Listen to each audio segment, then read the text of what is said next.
Hello, welcome. So it's been a couple of weeks. I've been making a ton of progress on digilogic. So thank you for all of the people that reached out after my last video. I was a little bit nervous about it. I almost deleted it actually, to be honest. I felt like I was a little bit too straightforward, but actually it's been a good thing because I've had somebody reach out and offer to help edit some of my videos, which is a huge help. So thank you for that. He doesn't have a lot of experience, but you know what? That's okay. He's gaining experience right now. So my next video will take a little bit longer, but that's okay. I've been heads down working on digilogic anyway. Main reason why I've been working so hard on digilogic is that I'd like to actually make videos with it. So all of you clamoring for some of my CPU videos to come back, yeah, it'll happen. I just would like to do it with digilogic rather than digital, that's all. So yeah, trying to get to that place where I can start recording videos with digilogic. It's not quite there yet, but it's getting really close. So exciting progress the last couple of weeks here. So since last time, I guess we can go into some of the things that have changed. I fixed those bugs that I showcased in the last demo. There might be bugs in this demo too, I guess we'll see. And we got Linux working. So Linux is working well. I just got a ping though that the Windows build is broken. I was hoping to have 0.0.21 up and working for you guys, but it'll probably be a little bit later because something or other broke the build, so I'll have to investigate that. So yeah, I think we should just get into a demo here. Oh, it's probably really small. I don't have a way to zoom the text. I should really think about that for videos. But anyway, that should be straightforward to do in the future. So there's a few options here, and if you're on a phone, I'm sorry, it's going to be really small text. So yeah, sorry about that. I'll try and read it out what I'm pointing at. So there's new empty circuit. There's load autosave. So I have autosave implemented. I've got a new small circuit, medium circuit, and large circuit. I think I showed those off last time. And there's a new toolbar over here that I'll show in just a second. So if I load the medium circuit, let me just zoom in here. There was issues with right click and panning around. That's been fixed. There was various other like view bugs and stuff like that. Those have all been fixed. The routing has been drastically improved. So thank you, Artentis, for working very, very hard on that, fixing many bugs, lots of late nights. So with the routing, it now supports junctions properly, and you can use these things called waypoints. A waypoint doesn't one-to-one correspond with a junction. It just kind of influences where junctions are sometimes. Maybe this is not the best circuit to kind of show off how waypoints work, but that's what this box is a waypoint. And you only see waypoints when you hover over a line, over a wire, that is. So maybe I go to a different, I got to restart still in order to switch circuits, but soon I will be adding those to the menu so that I don't have to restart. Probably the medium circuit is easiest to kind of show this sort of stuff off. So there's these junctions and you've got waypoints. It kind of influences where the root wire goes. So how do I explain this? If I turn on debugging, the red wires are root wires. And root wires are kind of like the main wire for a specific net. So the main wire is the wire that gets routed first, and then all of the other wires are secondary wires, and they come off of the main root wire. So quite often a waypoint will split the root wire, or I guess that's what it's doing actually. Interesting. But kind of allows you to influence where the root wire goes, and then all of the other wires kind of follow suit. Now, that makes it kind of hard to use waypoints to influence secondary wires. Like over here, you can kind of see that this wire is really not ideal. You can influence it. Like here's a waypoint on that. Or no, this is a different net. Oh yeah, it is on that net. So let me turn off the debugging view. I can use this waypoint to kind of influence that wire to go up here, but influencing this wire would use this waypoint. And sometimes it's not ideal, but you know, it's better than having no influence over the wires at all. I'm not planning to implement too much direct control over wires. I'd rather just make the auto router better so that it makes better decisions. That's just my preference. But anyway, let's see. Centering has been implemented. So you see it'll try and pick a path that's halfway between a couple of components. So then hopefully it's a little bit more aesthetically pleasing. I think that looks awesome. Like, I think it looks really, really good, especially like in trees of components like this. It looks really, really good. So that makes a really big difference. I've already showed off the debug view, so then you can kind of see the root wires, and the grid in the background is the auto routing grid. So then you can kind of see that many of the wires are not actually on the grid. That's due to centering. So without centering, it'll go right on the grid, but sometimes that's not the best result. So then centering tries to move things so that it's in the middle and more aesthetically pleasing. Yeah, tons and tons and tons of other work, lots of optimizations. It's really quite fast. Not sure what else to say about that. So moving right along, the font rendering has been improved.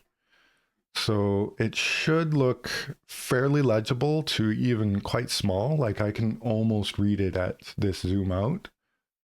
There, it just popped so that it's quite readable at really tiny sizes, and that's due to font hinting. So I'm using a font renderer that actually supports hinting. I don't have the full subpixel rendering for LCD screens yet. That will come eventually. I just haven't wanted to prioritize it because I could spend a lot of time with font rendering and not do features. So I'm just trying not to spend all my time fixing fonts. And I think this is totally readable enough for now. I do plan on implementing it eventually though. So yeah, I did a bunch of work on fonts. There's now a single font atlas and a single font baker and single font rendering code. So even the UI uses the same code, which is good. It just saves GPU memory, not having multiple atlases around in memory for fonts. What else? I can load and save. So there's load and save, and they both work. They use native file dialogues. So native load and save. They're a little bit janky, especially on Windows. I still need to do a bit of work on them to make them better. But I figure the native dialogue is extremely important, especially on Linux, because if it's in a sandbox, you can't access anything unless you use the native dialogues. And Windows and Mac are very rapidly becoming the same way. So pretty soon, you're going to need to use the native file dialogues to access anything on this file system. It's just JSON under the hood, so it should be usable by other tools if you were so inclined. And I pretty print the JSON, so it should work fairly well with Git as well. If I choose a binary format, it'll be much smaller, but then it won't work as well with Git. So I think a text format is probably best. We have a new contributor. His name is Ben Christ, and he contributed a Zig build file. So now there's two major build files, or build systems rather. There's Zig build, and that one's quickly becoming quite feature complete. And then there's CMake as well. So if you really don't want to install Zig just to build the program, then you don't need to. There's CMake as well. So lots of work was put into that, and it's working quite well. I've almost completely replaced my make file with Zig build now, and it does all of the extra stuff I was doing in the make file. So that's awesome. There's edit menu stuff. So there's select and none, and I fixed undo and redo. So if I move something around, or I guess put components down. So undo and redo work. You can use them from the menu as well, in case you forget the keyboard shortcuts for those. Yeah, and of course, select all and select none. I'm planning on putting delete in there soon. I can't currently delete things, so that would be good to do soon. So adding components works, and you can see the auto router trying to center kind of makes interesting decisions when you drag a component through the circuit. But anyway, so you can add components. You can also do some basic wiring, which apparently you can't wire while you have something selected. I'll have to fix that. But yeah, I mean, I can zoom in so it's not in a tiny portion of my screen. Just a second. Okay, so yeah, it's a little bit janky because if you misclick, there's no way to delete the errant wire currently. That will be coming fairly shortly. Oh, weird. How did that happen? I thought he fixed that bug. You see that? I'm quite certain that that used to be fixed. I wonder if there's something weird going on. Yeah, this is a bug that just keeps coming back from the dead. I could have sworn this was fixed. Because see, it's part of the same net because it highlights when I hover over it, but there's no wire between the junction and the line because the line's being centered off of the junction. So yeah, anyway, I could have sworn this was completely fixed, but I guess not. Well, I'm living up to there being bugs in this video, so there you go. So yeah, this will probably be fixed fairly soon. Anyway, let's not dwell on that too much. So yeah, wiring is working. I just need to add the ability to select wires so then you can delete them. And currently you can't continue wiring from a dangling end. So that needs to be fixed as well. Probably just put like a junction dot on there that you can grab. Something like that. Not sure. I already mentioned the autosave. So it will save after every edit to the circuit with a bit of a debounce. So if you keep editing, it'll wait a second before it autosaves, and then it'll save every second while you're editing. So if I'm dragging this around, it's saving every second, and it does so in a background thread. So you shouldn't notice any jitter or anything from the autosave. And if you quit and then reopen it, you can load from the autosave. So if you quit without saving by accident, there's an option here in the menu for loading the autosave, and eventually it'll also be in the file menu. So then you can load the autosave and you've got your work. So we've got our janky circuit here. So all of that is working. And I guess the last thing is that I did some work with bounding volume hierarchies for those who know what that is, to make it really nice and fast to highlight things when you hover over them. So it doesn't have to search through everything on it, which is important for the larger circuits. If I load the larger circuit,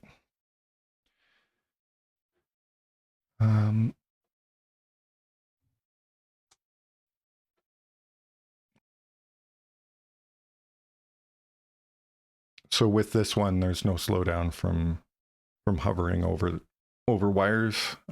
There's over 2,000 objects in this scene that can be hovered over, and it can search through all 2,000 really, really quickly. It just has to test, I think it's 10 layer deep bounding volume hierarchy. So it just has to do 10 tests before it gets down to a list of 4 items that it can check. Sometimes bounding volumes can overlap each other, so it might have to search a few bounding volumes, but it should be a really small number of items that it has to search through. But yeah, the auto centering looks really, really nice on trees of components like this. Oh yeah. Oh, and in case you're curious what the debugging view looks like. It's kind of pretty, actually. I don't know.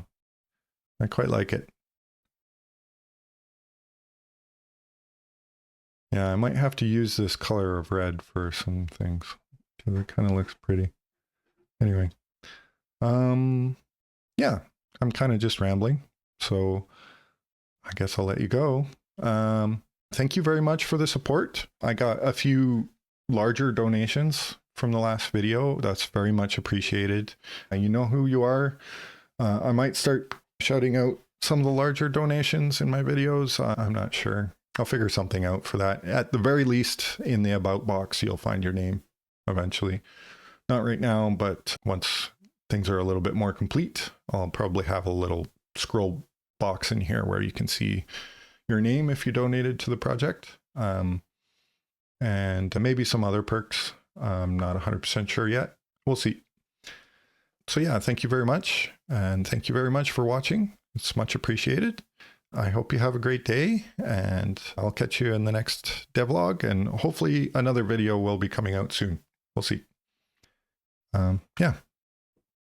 Bye.